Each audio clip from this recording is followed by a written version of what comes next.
Hi, everyone, and welcome to She Plays the Podcast. I'm so excited to be joined today by Jen Reason, who is a pianist, vocalist, music director, music host for NPR Radio as well. Thank you so much, Jen, for joining the podcast today. Thanks for having me, Ashley. So excited. I am so excited as well, and I would love for you to tell listeners a little bit about who you are, what you're a big deal for. I'm so excited to just learn more, and then we're chatting sports, so give it a go. Can't wait. So normally in real life, I'm a musician now, a pro musician. So to be called to talk about sports was so fun. But yeah, I'm a pianist. I'm a vocalist. I host a show for our local NPR station here on Cap Radio, which is all about classical music and contemporary classical music. And I perform full time. At least I did before COVID. So yeah. that is what I do. Yeah. Well, like I said, I'm so excited to have you on because I think what's so unique and unifying about sports is that anyone of any profession, you can grow up to be anything, but have this like foundation of loving sports or playing sports or whatever. Exactly. So as far as your like non-professional athletic career, like did you play sports growing up or how were sports a part of the fabric of childhood or adolescence? Sure. They were the fabric, I think. Like, I think childhood, and I think of my life in two categories, really. My first half was all gymnastics and was competitive gymnast. That lasted into high school, late high school, and then I ended up coaching for another 8 years. I had my own competitive team. So it was gymnastics, all-consuming gymnastics, and then one ages out, around 18. And so then I was like, well, I have this like massive bone in my body that wants to train and that wants to work out. And, we did 4 or 5 hours every day. It was so hard to go from that to nothing. So I started martial arts after that and did martial arts for a long time, got a black belt, did tournaments, all of that. And then finally I was like, well, I can focus on music now. After I got my black belt, I'm good. Exactly. That's amazing. Do you still practice, what is karate? Is that what you said? Sorry. No, yeah. Taekwondo, sorry, you just said that. I did until I started getting a couple finger injuries. And then it was really, because I make my money playing the piano, so I had to make a responsible choice there. Right. Well, Have you ever thought about performing in your robe with black belt? Is that totally disrespectful to the dojo? I already have done it. What? We need pictures. That's part of the promo. What's the story there? Oh, it was totally disrespectful and I got in trouble. Oh no. Okay. We won't put a picture. No, it was fine. It was Halloween and we were all having this recital and I just was like, well, I'm going to be a Karate Kid. And my instructor was like, you are not Karate Kid. And that is your real dobo. How dare you? Gotcha. I do know there's like a level of respect there. So okay, we won't post the picture, but that's amazing. That's pretty awesome. Yeah. Oh, but so cool. So gymnastics. I mean, my sister did that a little bit. I love watching it in the Olympics. What were your events or what did you love about that sport? Oh my gosh. I couldn't get enough. I did all 4 events. Our team, you did everything. So it's floor, vault, balance beam, bars, and then there's the 5th category of the all-around score, which obviously that's just your all-around total combined score. So 5 total that you could medal in. And I would say probably bars was my weakest event, honestly. Like there's something about my body ergonomics doesn't like to swing very much. So I wasn't the person to go to win that event, but I liked all of the other ones. Awesome. I mean, to me, I watch it and it's somewhat terrifying sometimes too, of just, whirling so fast on the bars or doing a flip on the beam and it's like your head is 2 inches above the beam. Literally. And when you're a kid, and I started when I was really little, and you don't think about that stuff. You know what I mean? You don't have the body awareness to say, wow, I could kill myself doing this, or that's a potential broken neck. But I remember distinctly being on the bars and having that realization as a late teenager that, wait a second, what I'm about to do feels dangerous. And I hadn't had that thought. And it was a mental game after that I didn't really ever win. Wow. So it was kind of like a slow decline to quitting after that. Yeah, I bet once that thought comes in the head, it's like, okay, yeah, this is a dose of reality. I was living under that let me be this fearless, and now okay, yeah. Exactly. Yeah, interesting. And did you have like gymnastics heroes that you looked up to, or like, I mean, the Atlanta Olympics to me is always what comes to mind with gymnastics and Carrie Strug on that ankle. Carrie Strug. That Atlantic gymnastics team was everything. I had that on VHS and I wore out that tape. That is awesome. That was so impactful. I mean, I can see the whole replay right now in my head of her lifting and then just beasting it on that vault. Oh my gosh. Oh, and then pulls her foot up and hops. My girl. So good. So great. We've had great teams recently too for the US. I mean, we've had some amazing gymnasts come through. Powerhouses. Yeah. Have you ever seen a college competition or, that kind of professional competition in person? I went to the Pan American Trials one year, and that just rocked my entire world. Never forgot it. I bet. That would be awesome. It was cool. My dad took me, and he still talks about it.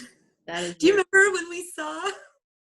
That is neat. Yeah, that's definitely one of the things Summer Olympics rolls. I mean, I'm a huge Olympics junkie anyway, but gymnastics is always just like, oh my gosh, this is amazing what they can do. So amazing. Little. I mean, they're such a powerful punch, like.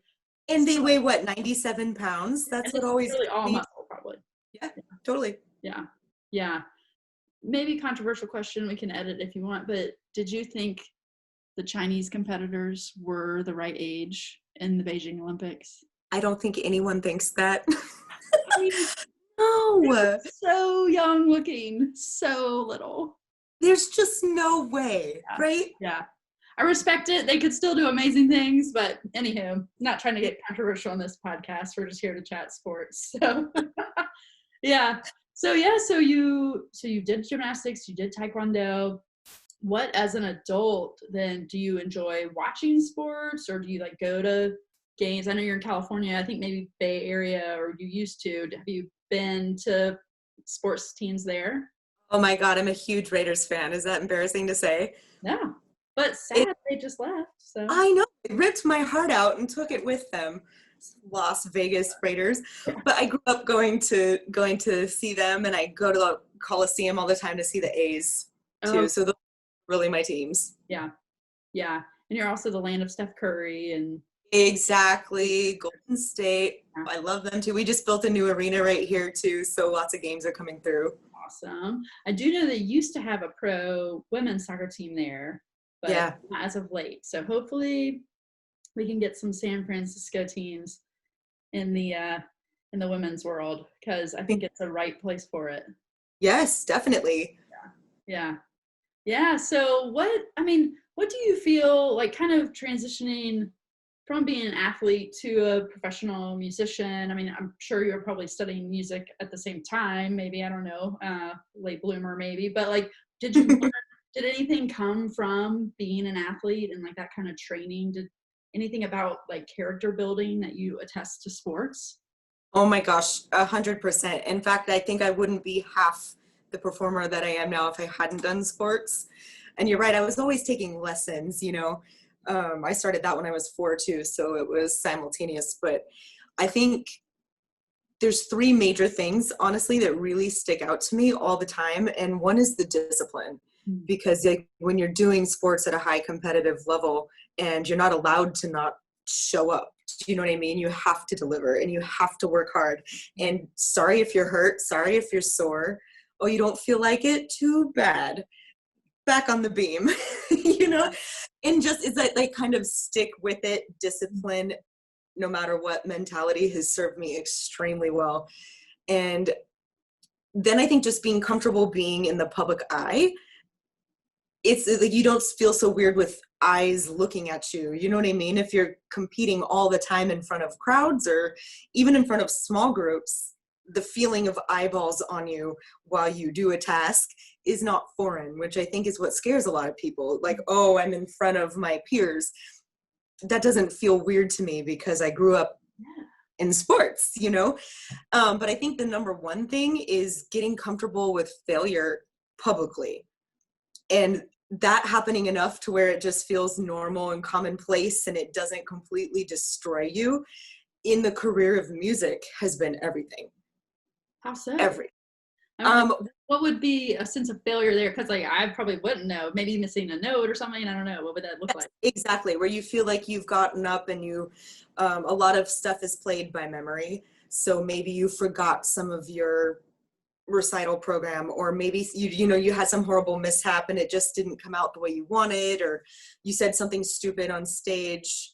I've had so many mishaps. I tripped a couple times, my dress fell off a couple times, but it's like, it's no big deal when you've fallen on your face 1,000 times in front of crowds. Right. So having it just have no mystique or mystery around what it feels like to embarrass yourself, and you're not embarrassed anymore. You just roll with it. And I credit that 100% to sports. Yeah, that's fantastic. I agree. And I feel like that's something that in the conversations that I've had so far, excuse me, that is a part of it that comes out, that like sports are so fast. You can't dwell on mistakes that you've made. You've got to keep going because everyone's still playing. And so you have an hour left in the game. So just get the mental game together. Right.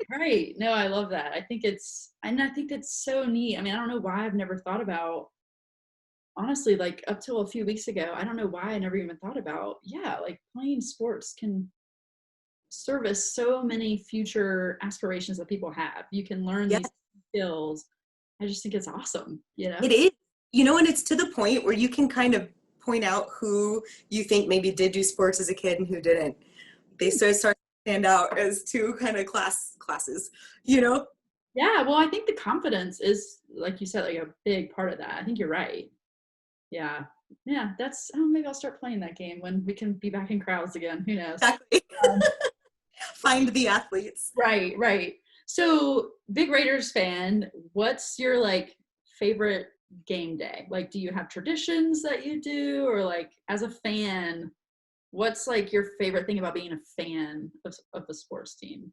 That's such a good question. I am the type of fan that has an alarm set for the pregame season, so we don't miss a game in this household. We won last night, in case you didn't know. You did.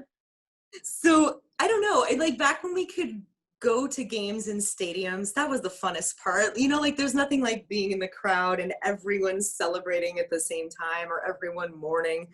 And there's the Raider Nation, so you have to wear your costumes and your face paint, and it's a thing. Yeah. Oh, they are a fun fan base to watch. Mm-hmm. Yeah. Not always positive. Let's have that said. This is not an improvement. Yeah, I'd be hard pressed to find any fan base that's always positive. Yes, that's right. Maybe the ones who like never lose, but. Mm-hmm. But no, I love that. I mean, I just think it's so cool. I think that's part of why I wanted to. Honestly, I think why I wanted to start this podcast, but also why I think people have been saying yes to a total stranger, is because I feel like we're missing so much of that. We're missing the camaraderie of let's just talk about sports. Like we just love them, or. Yeah. And they're so missing. Yeah. Can't play, can't watch. Even watching the game last night with like empty everything, it's not the same. You're missing the energy. Right. There's that electric feeling. Yeah, that's the word. Exactly. Electric. Yeah. Now, have you ever experienced that at a concert that you're performing? Like, is there a same kind of energy there? That is such a great question. And absolutely, yes. And it's kind of like you're with your team and you're going for the same goal and you've got people cheering you on. And at that last moment when it's over and you've won, so to speak, and they're screaming and you're crying and it is very, very much the same thing. That is cool. That's really cool. Because do you play with an orchestra or a group typically? Lots of groups. Yeah. So I have like 4 or 5 of my own, and then I'm kind of a for hire. So we could be on stage with 2 people to 75 people. Awesome. Very cool. Yeah. And there is, I'm curious too, because there's team sports and there's individual sports. And those I feel like have 2 different types of pressure. Absolutely. of like performing solo versus you're not in this alone, or the pressure of I don't want to let my team down kind of thing. Right. Right. And I very much prefer playing music with people because then you are in it together. But both my sports were really kind of individual sports with a secondary team element to it. You know what I mean? Like we were all there together, competing together, but I go up by myself. Do you know what I mean? My performance impacts the team numerically and in the rings. And then same with martial arts, when you compete in a tournament, I'm the only one out there throwing the punches, but I'm affecting the team, you know? Yeah. So I never thought about that either. yeah. I don't really think of like golf, where unless you're playing in like the Ryder Cup, you're playing for yourself. But you're right, like with those two sports in particular that you're mentioning, you are in an individual performance, but team still. Yeah, that's very interesting.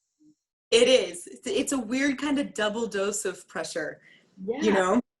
Because I can win by myself or lose by myself and then directly impact the Right. team winning at the same time. It's strange. And then you also have this element of competing against your teammates while also going to win with your teammates. And it's just a strange kind of singular little thing, you know?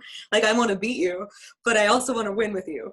Right. I always think that in the Olympics, like they show like the Fab Five or whoever, like, and I'm just like, I mean, surely there's that competitiveness inside of all of them that are like, I support you, but I want to get the gold, Yes, and that's such a hard line to walk. Yeah, I bet so. I bet Mm-hmm. so. Gosh, we could learn so much about how to be a great community member from those kind of lessons. Oh, preach. I think if everyone did sports, we would have much stronger communities. Yeah, I do. I think that's just such a vital part of it, whether it's like the active health, I'm a participant part of it, or I have this group of people that I call my like sports family. And Yeah. I love it. I love it. Yeah. And I think it can be so unique to the city that you live in too, which is wonderful. And, definitely global. I mean, hello, British football, soccer clubs, they're Sure. rabid, and Indian cricket, I know, is just massive. So it's just so cool how it weaves into every culture that's out there. Yeah. Gosh, and I feel like we don't even really have the experience that maybe they do in Europe, where it's a little bit more of a life or death feeling. Right. I was in Italy when they won the World Cup in 2006, Uh-huh. and I will never forget that moment as long as I live. I mean, it almost felt dangerous. It was such a fervor. A couple people perfectly drove their cars off the side of the mountain and jumped out, and it was insane. People were marching in the street with instruments. They were burning things. Like it was Hold on. We've got to rewind a bit. Did the cars like plummet and explode? I didn't even know where. I think they just rolled like down the side and like just hit the bottom and flipped. Oh my God. People did that. Isn't that crazy? We were kind of at the base of the Italian Alps, so like there was lots of really vertiginous things, and they just jumped and let their cars go. Oh my gosh. I have That's fanship on a different level. 100% a different level. That's crazy. But they at least jumped out, thankfully. That would sad end there, man. Oh, that's so crazy though. Yeah, I mean, I remember I've been able to go to a couple soccer games over there, and some of the like opposing fans had to be let in with police escorts, because it was just like, if we let them be amongst themselves, it will get violent. And then in the stadiums, they're like shooting off firecracker rockets and all this stuff that would like be totally banned here. Probably is banned there now, but it's still just like mayhem, Yeah. It's Like risk to lose too, right? You don't want to be the lose. You want to lose in your hometown. right. I do often wonder, and hopefully we'll get maybe someone from Europe on this podcast to just ask this question, but like, I think it makes for a fun environment of like either being a fan or being on the field or pitch. But then if you lose, I do feel like that kind of intensity can get way out of hand real fast for like, like unhealthy expectations on players and stuff like that. It's like the flip side of that same coin is pretty scary. Yeah, exactly. So we'll stay in our cars and we'll just have a good time. Keep the doors locked and scream our heads off. Right, yeah. So, I mean, San Fran or Bay Area, you're close enough to LA. How excited are you that the Olympics are going to be coming to LA? I don't even know what to do with that information. I'm like still in COVID brain. So I'm True. like, do you know what I mean? I'm like, how will this be? Yeah. So like when that was initially on the table, I was extremely excited, but yeah. I don't know. We're hoping it won't. I don't need. Yeah. You know, you say COVID. I don't even know what to say.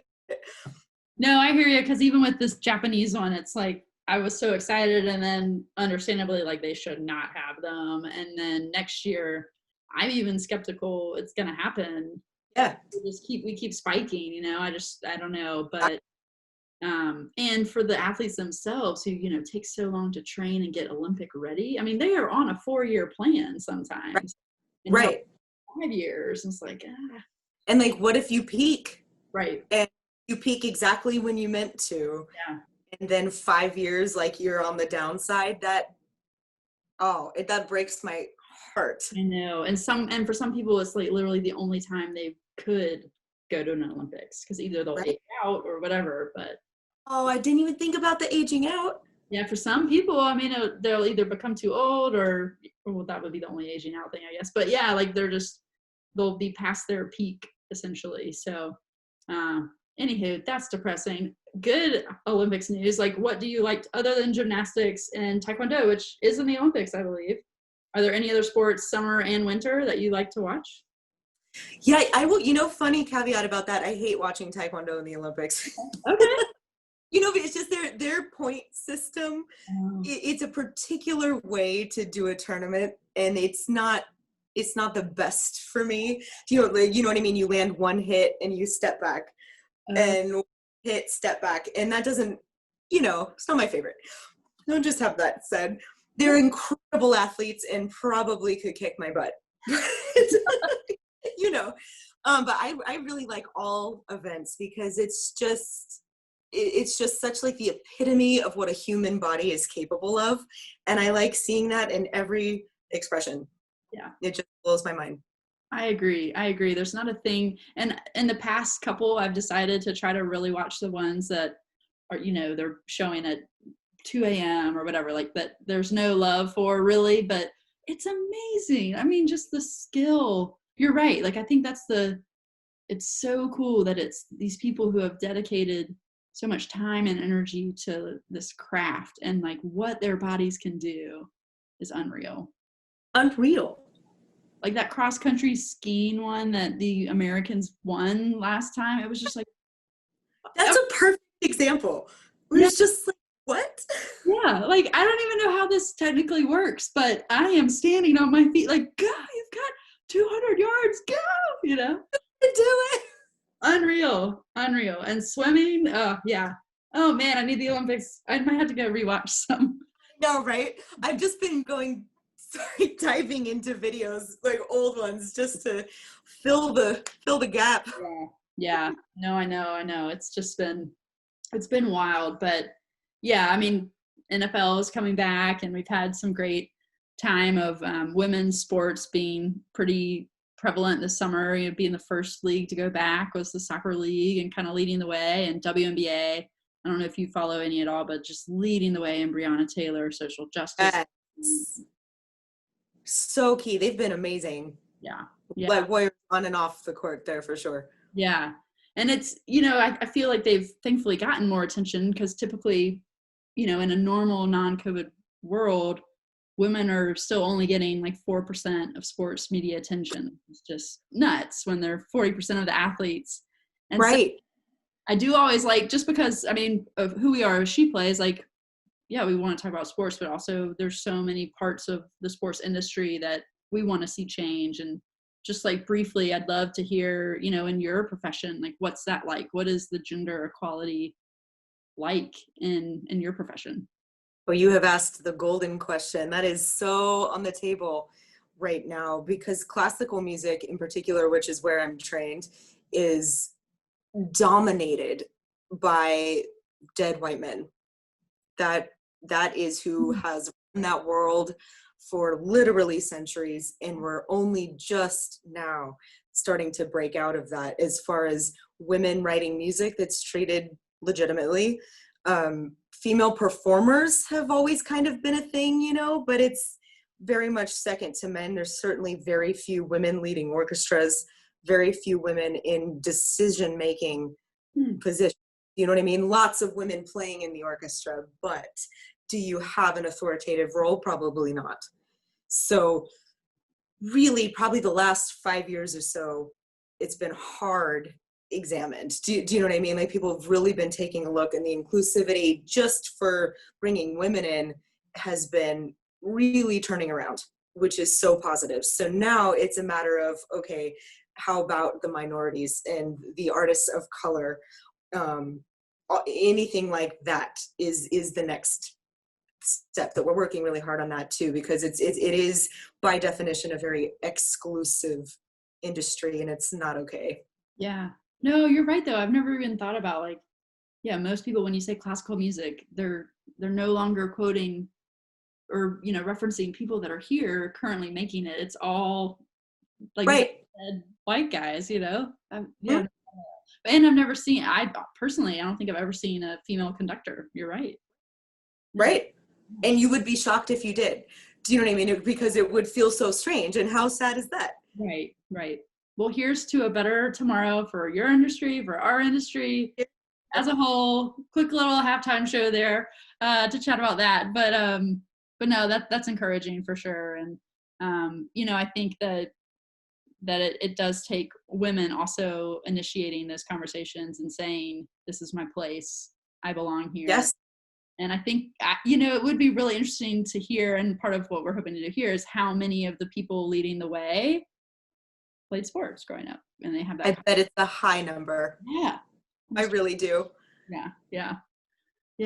Well, I've got just a couple rapid fire questions for you, if that's okay. Yeah. My favorite is always, what's your favorite Gatorade flavor? Oh my God. The red one. There you go. Favorite sports movie? Karate Kid. Oh, nice. Have you been watching Cobra Kai on Netflix? No, and I will, I promise. I haven't. I've just kind of heard about it, but I know it's like the sequel. Or whatever. Heard about it too. It's on the list. There you go. Okay, if you could have tickets for life, for the rest of your life, you get to go anytime this event is happening around the world, wherever. What event are you getting tickets for life for? The Olympics. Boom. Love it. Both. Summer and. Yes. But if you had to choose, summer or winter? Summer. Okay. Yeah. Respect that. If you could be awesome at any sport other than gymnastics, karate that you played, taekwondo. I'm so sorry. Gymnastics or taekwondo, which sport would you want to be awesome at? Either pole vaulting or ice skating.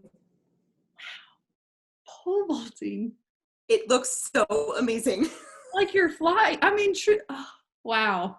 I've just remembered, because at track meets, you know, the pole, they sometimes come back and I'm like, oh gosh, you have some guts. I don't. Ice skating too, that's a great one. Mm-hmm. Okay, if you could sing the national anthem in front of any home crowd or in any stadium, where would you want to perform? Any stadium.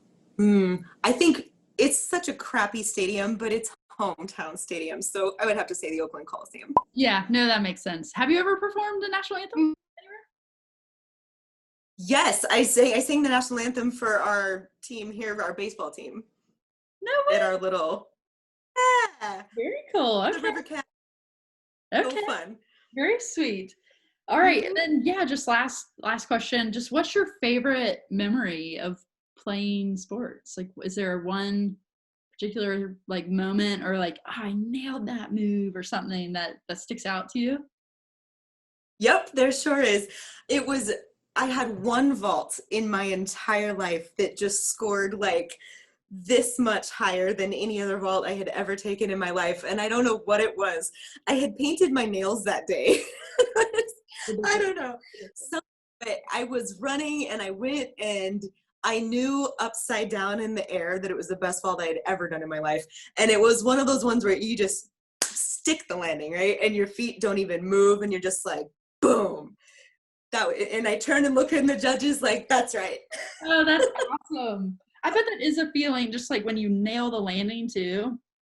I bet that's like sinking a free throw at the end of the game or whatever. Just yes, just no doubt about it. That was perfect. That is cool. What a great memory. Yeah. And like, you know, part of the fun too is thinking back. I'm like, no, I can do stuff. Like I remember when I did this, you know? It's so empowering. I'm so glad you said that because it's empowering. I think it's empowering for women. You carry that with you, the knowledge that, yes, I can do that and I can do these hard things. I can win these hard things. That informs everything you do, whether you're thinking about it or not. Yeah, I agree. I agree completely. Well, I have so enjoyed chatting with you, and I thank you for taking the time to chat with a stranger. And I'd love, is there stuff coming up, like ways people can watch you perform or anything? I know COVID is weird, but anything you want to plug or promo? Sure, yeah. Sadly, COVID has knocked out all our live performances, so hopefully that'll come back soon. But I will direct you to my show. You can listen at capradio.org/music. I'm on 10 to 2 every day Pacific time. And you can check me out at jennifer-reason.com. Awesome. We will put all of those in the show notes. So thank you again so much for joining. It's been great.